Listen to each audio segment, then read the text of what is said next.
حضرت امام احمد بن حنبل کا جب جنازہ اٹھایا گیا تو اللہ اکبر کبیرہ، آپ کے جنازے کو دیکھ کر کے 10,000 یہودی، نصرانی، مجوسی کلمہ پڑھ کے مسلمان ہو گئے۔ اور ایک مورخ نے تو یہاں تک لکھ دیا زمانہ جاہلیت اور زمانہ اسلام کے اندر اتنا بڑا جنازہ کسی کا نہیں ہوا جتنا بڑا جنازہ حضرت امام احمد بن حنبل کا اٹھایا گیا تھا۔ حضرات مکرم، یہ حالات اچھے تھے، لوگ حالات سے ڈراتے ہیں، حالات اچھے نہیں ہیں، مسلمانوں کو مٹانے کے لیے کوشش ہو رہی ہے۔ آؤ میں آپ کو بتاتا ہوں، کیا غوث پاک کے زمانے میں حالات اچھے تھے؟ غوث پاک کے زمانے میں حالات اتنے خراب ہوئے، سرکار غوث پاک نے کہا حالات خراب ہو گئے، قرآن مقدس ہاتھ میں لیا اور بغداد چھوڑ کر کے آپ جنگل میں جانے لگے۔ جب باب حلبہ کے پاس پہنچے کسی نے دھکا دیا، غوث پاک نیچے گر پڑے، آواز آئی عبد القادر کہاں جاتے ہو؟ کہا حالات خراب ہیں، میں جنگل میں جاتا ہوں، اپنے رب کی عبادت کروں گا۔ کہا عبد القادر تمہیں جنگل میں جانے کے لیے نہیں پیدا کیا گیا ہے،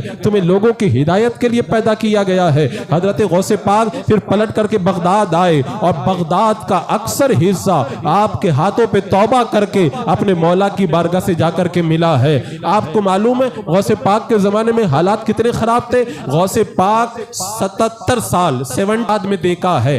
آپ کے زمانے میں سلجوقی سلاطین اور عباسی خلفاء کے درمیان جنگیں ہوتی تھی، اتنے حالات خراب تھے، یہاں تک کہ مسترشد باللہ خلیفہ جب قید ہوا تو لوگوں نے اپنی مسجدوں کے ممبر توڑ دیے، اب مسجد میں خطبہ نہیں ہوگا، عورتوں نے اپنے سروں سے آنچل اتار دیا اور سب پورے خلافت اسلامیہ کے اندر کوہرام مچ گیا۔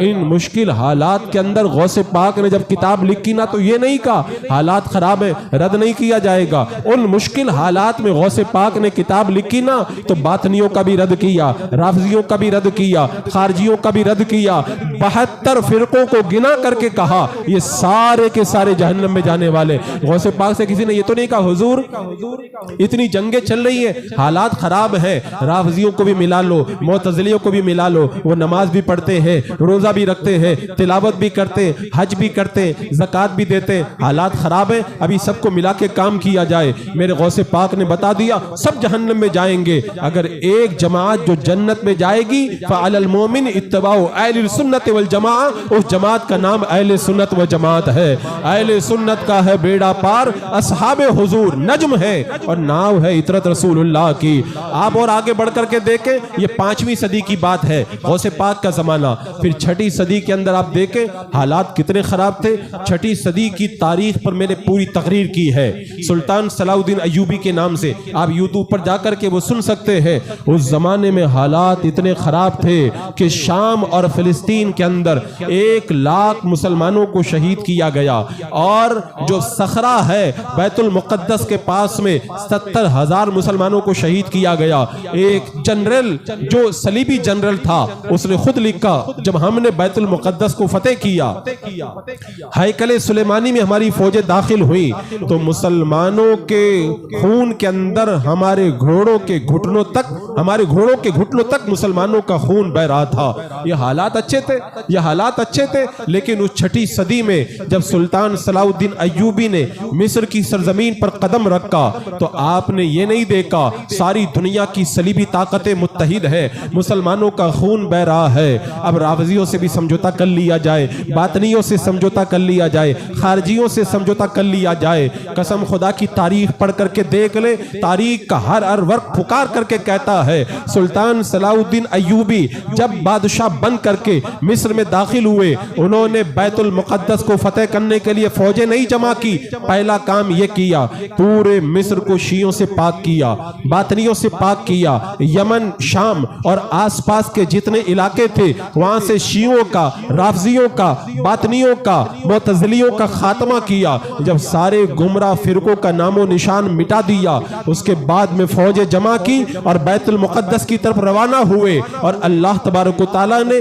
سلطان صلاح الدین ایوبی کو فتح نصیب فرمائی اور مسجد اقصی دوبارہ مسلمانوں کے قبضے میں آ گئی۔ آپ مجھے بتائیں کہ حالات اچھے تھے، لیکن اس زمانے میں سلطان صلاح الدین ایوبی گمراہ فرقوں کا رد کر رہے ہیں، ان کو مٹا رہے ہیں۔ بتا دیا سلطان نے اس وقت تک فتح نہیں مل سکتی جب تک گمراہوں کا خاتمہ نہیں کر دیا جاتا ہے۔ اور آگے کی تاریخ پڑھ کے دیکھیں، یہ 6ٹھی صدی کی تاریخ ہے، 7ویں صدی کی تاریخ پڑھ کر کے دیکھیں، اس پر بھی میں نے مکمل تقریر کی ہے۔ آپ اس کو جا کر کے سن سکتے ہیں۔ ان حالات کے بارے میں مکمل میری ایک تقریر ہے، غالباً اس نام سے، مشکل حالات اور دو وظیفے، اس نام سے میں نے مکمل وہ تاریخ بتائی ہے جب ہلاکو خان اور چنگیزیوں کا طوفان آیا تھا۔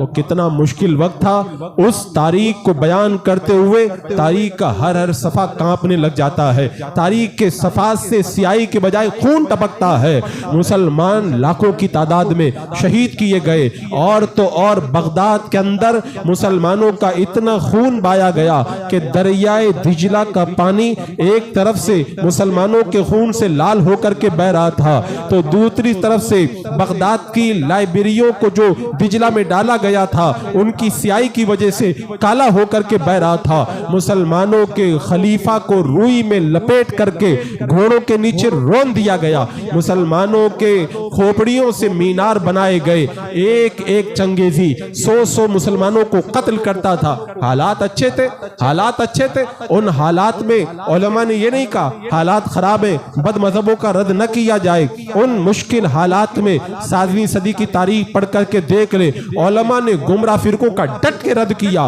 بتا دیا حالات اپنی جگہ ہیں، بد مذہبوں کا رد کرنا یہ علماء اہل سنت کی ذمہ داری ہوا کرتی ہے۔ میں کس کس زمانے کی تاریخ بتاؤں؟ آپ 10ویں صدی کی تاریخ پڑھ کر کے دیکھ لے، ہندوستان کی۔ جب اکبر کا دور آیا، اس نے نیا دین معاذ اللہ دین الہی کے نام سے نکالا۔ محل میں کوئی نماز نہیں پڑھ سکتا، قرآن نہیں پڑھ سکتا، پوجا کی جاتی بتوں کی اور سورج کی پوجا کی جاتی، جگہ جگہ اسلامی شاعر کو مٹایا جانے لگا۔ اس وقت علماء نے یہ نہیں کہا حالات خراب ہیں، شیخ مجدد الفیسانی کو جیل میں ڈال دیا گیا، حالات اچھے تھے، لوگوں نے یہاں تک کہہ دیا تھا اب اسلام ہندوستان سے مٹ جائے گا، اسلام کا نام باقی نہیں رہے گا۔ ان مشکل حالات میں شیخ مجدد الفیسانی رحمت اللہ تعالی علیہ نے جو مکتوبات لکھے ان کو پڑھ کر کے دیکھ لو۔ شیخ مجدد الفیسانی نے لکھا ہے کہ بد مذہبوں کو کتے کی طرح سمجھو، اور جیسے کتے سے بھاگتے ہو ایسے بد مذہبوں سے بھاگا کرو۔ رافضیوں کا رد کیا اور تمام گمراہ فرقوں کا رد کیا۔ مشکل حالات میں رد کیا جائے، یہ علماء کی ذمہ داری ہے۔ حالات کا رونا نہ رویا کرو، اگر حالات کا رونا رو گے تو ہوگا کیا؟ تمہاری جان ہو سکتا ہے بچ جائے، حالانکہ بچنا نہیں ہے۔ اگر جان بچ بھی گئی، ایمان چلا گیا تو یہ جان کس کام کی ہے؟ اصل جان تو وہی جان ہے جو محبت رسول کے اندر ہمیں اللہ نے عطا فرمائی ہے۔ آؤ آگے آ کر کے دیکھو، 12ویں صدی کی تاریخ پڑھ کے دیکھو۔ 12ویں صدی کے اندر جب مکہ مدینہ طائف وغیرہ پر وہابیوں نے قبضہ کیا، طائف کے اندر عورتوں کو لٹایا جاتا تھا اور ان کے بچوں کو ان کے سینے پہ رکھ کر کے ذبح کیا جاتا تھا۔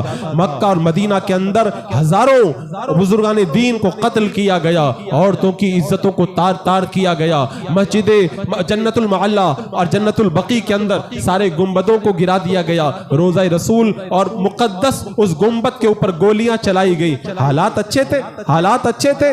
پکڑ پکڑ کے پوچھتے تھے تم سنی ہو کہ وہابی ہو؟ اگر وہ کہتا تھا میں سنی ہوں، اس کو قتل کر دیا جاتا تھا۔ اتنے مشکل حالات میں آپ اس زمانے میں پڑھ کر کے دیکھ لیں، ادھر وہابیوں کی فوج آ رہی تھی، ادھر خانہ کعبہ کے اندر علماء اہل سنت سب بیٹھے ہوئے تھے اور وہابیوں کے کفر کا فتویٰ پڑھ کر کے سنا رہے تھے۔ خبر آ رہی تھی طائف پہ حملہ کر دیا ہے، مکہ کی طرف لشکر آنے والا ہے، بتاؤ جان پر بن آئی ہے، تھوڑی دیر میں وہابیوں کا لشکر مکہ پہ حملہ کرنے والا ہے، لیکن علماء اس وقت بھی کفر کا فتویٰ پڑھ کے سنا رہے ہیں۔ علماء نے یہ بتا دیا وہ آ رہے، ماریں گے، جان جائے گی، جان کو بچنا تھوڑی ہے، اس کو تو جانا ہے، لیکن مرتے مرتے ہم بتا کر کے چلے جائے وہابی مومن نہیں ہے، کافر ہے، تاکہ آنے والی نسلوں کا ایمان محفوظ ہو جائے۔ آپ تاریخ پڑھ کر کے دیکھیں، لوگوں نے پڑھا نہیں ہے اور جو ہے وہ ادھر ادھر کی باتیں کرتے ہیں۔ حالات خراب ہیں، ان مشکل حالات کے اندر رد نہیں کرنا چاہیے۔ 100 سال پہلے کی تاریخ پڑھ کر کے دیکھ لیں، 1857 کے بعد کی تاریخ پڑھ کر کے دیکھیں۔ 1857 کے بعد میں ولیم رائے کو انگریزی حکومت نے یہ ڈیوٹی دی تھی کہ سروے کرو اور سروے کر کے بتاؤ یہ 1857 میں جو مسلمان اٹھ کھڑے ہوئے ہمارے خلاف، یہ جذبہ کہاں سے آیا؟ ولیم رائے نے سروے کیا, سروے کر کے برٹش حکومت کو رپورٹ دی کہ مسلمانوں کے اندر یہ جو جذبہ پیدا کیا گیا ہے, یہ جذبہ علماء اہل سنت نے پیدا کیا ہے. علماء کو اگر مٹا دیا جائے تو مسلمانوں کا جذبہ ختم ہو جائے گا. جب ولیم رائے کی رپورٹ آتی ہے تو دلی کے چاندنی چوک سے لے کر جہاں تک نظر جاتی تھی, ہر درخت پر کسی عالم اہل سنت کی لاش لٹکتی ہوئی نظر آ رہی تھی. اور دوسری طرف دارالعلوم دیوبند کو قائم کیا گیا, کروڑوں کا چندہ دیا گیا, اشرف علی تھانوی, قاسم نانوتی کو برابر ہر مہینہ نذرانہ دیا گیا. اب اپنے دل پہ ہاتھ رکھ کر کے بتاؤ, کیا وہ حالات اچھے تھے؟ ایک طرف علماء اہل سنت کو قتل کیا جا رہا ہے, وہاں بھی علماء کو نذرانے دیے جا رہے ہیں. آج معلوم ہے لوگ یہ بھی کہتے ہیں کہ جب کوئی ہم پر حملہ کرتا ہے تو یہ تھوڑی کہتا ہے تو سنی ہے کہ وہابی ہے, ہماری دکان کو لوٹتا ہے تو یہ تھوڑی کہتا ہے تو سنی ہے کہ وہابی ہے. اگر غیر ہمارے علاقے پہ حملہ آور ہوتے تو وہ سنی وہابی نہیں دیکھتے. میں کہتا ہوں تمہیں پتہ ہی نہیں ہے, تمہیں پتہ ہی نہیں ہے. وہ مسلک دیکھ کر کے سب کچھ کرتے ہیں. وقت کم ہے, میں چند مثالیں دے کر کے بتاتا ہوں. عراق نے جب امریکہ پہ اٹیک کیا تو سنی علاقوں پہ حملہ کیا, شیعوں کو چھوڑ دیا ہے. بتاؤ مسلک دیکھا گیا کہ نہیں دیکھا گیا؟ یمن کی سرزمین پر, لیبیا کی سرزمین پر ہمارا ایک دوست پڑھتا ہے, اس نے بتایا جمعہ کے دن بم پھوڑے جاتے صرف سنی مسجد کے اندر, اس لیے ہم لوگ سنی مسجد میں نماز نہیں پڑھنے جاتے. بتاؤ مسلک دیکھا گیا کہ نہیں دیکھا گیا؟ ابھی چند سال پہلے حکومت کی طرف سے کچھ عہدے بانٹے گئے, سارے عہدے شیعوں کو دیے گئے, کسی سنی کو عہدہ نہیں دیا گیا. بتاؤ مسلک دیکھا گیا کہ نہیں دیکھا گیا؟ ابھی ہمارا ایک کشمیری طالب علم تھا جو الجامعۃ الاشرفیہ میں ہمارے ساتھ میں پڑھتا تھا, اس کے بھائی کو گولی مار دی گئی. دہشت گردوں نے پوچھا تو سنی ہے کہ وہابی ہے؟ اس نے کہا سنی ہوں, تو گولی مار دی گئی. بتاؤ مسلک پوچھا گیا کہ نہیں پوچھا گیا؟ میں کتنی مثالیں دوں. آج پاکستان سے کوئی امریکہ کا ویزا لگاتا ہے, اگر وہ سنی لکھ دے تو ویزا نہیں ملتا ہے, قادیانی لکھ دے تو ویزا مل جاتا ہے. بتاؤ مسلک دیکھا جاتا ہے کہ نہیں دیکھا جاتا ہے؟ وہابیوں نے قتل کیا, مسلک پوچھ کے قتل کیا. ہندوستان میں انگریزوں نے مارا, سنی دیکھ کر کے مارا. میں کہتا ہوں کہاں کہاں تم مسلک کی بات کرو گے؟ اچھا کچھ لوگ یہاں تک بھی کہہ دیتے وہ تو اللہ اس کے رسول کی باتیں کرتے ہیں, وہ تو دین کی باتیں کرتے ہیں. یہ علماء اہل سنت ان کو گالی دیتے ہیں اور ان کے خلاف جو ہے وہ اس طرح کی باتیں کرتے ہیں. اے لوگوں, آج زندگی ہے, پتہ نہیں کل تک ہم زندہ رہیں گے کہ نہیں رہیں گے, لیکن یہ میرا پیغام ہمیشہ یاد رکھنا, اگر ایمان سلامت نہیں ہے نا تو کچھ بھی سلامت نہیں ہے. آپ لوگ جو یہ کہتے ہو وہ لوگ تو بڑی محبت والی باتیں کرتے, اللہ اس کے رسول کی باتیں کرتے, سنی علماء ان کا رد کرتے. آؤ میں آپ کو بتاتا ہوں, لڑانے والا کام ہم نہیں کرتے, لڑانے والا کام وہ کرتے. توجہ ہے آپ کی, آج تک کسی سنی عالم نے ایسی کتاب نہیں لکھی ہے جس کتاب کے بارے میں یہ کہا ہو کہ میں نے لڑانے کے لیے کتاب لکھی ہے. لیکن ہندوستان کی سرزمین پر وہابیوں کی پہلی کتاب تقویت الایمان جب لکھی گئی تو لکھنے والے اسماعیل دہلوی نے اپنے چیلوں کو بلا کے کہا تھا میں نے یہ کتاب لکھی ہے, جب یہ کتاب چھپے گی تو لوگ آپس میں لڑیں گے, لڑ بھڑ کے صحیح ہو جائیں گے, کتاب کو چھپاؤں کہ نہ چھپاؤں؟ تو اس کے چیلوں نے کہا چھپا دو. بتاؤ وہابیوں کی پہلی کتاب لکھ رہے ہیں تو پہلے سے خود ہی بتا رہے ہم نے لڑانے کے لیے کتاب لکھی ہے. بتاؤ انہوں نے لڑایا ہے کہ ہم نے لڑایا ہے؟ اور آگے چل کر کے دیکھو, تم کہتے سنی لڑاتے, گنبد خضرا پہ گولی سنیوں نے چلائی ہے, یہ وہابیوں نے چلائی ہے.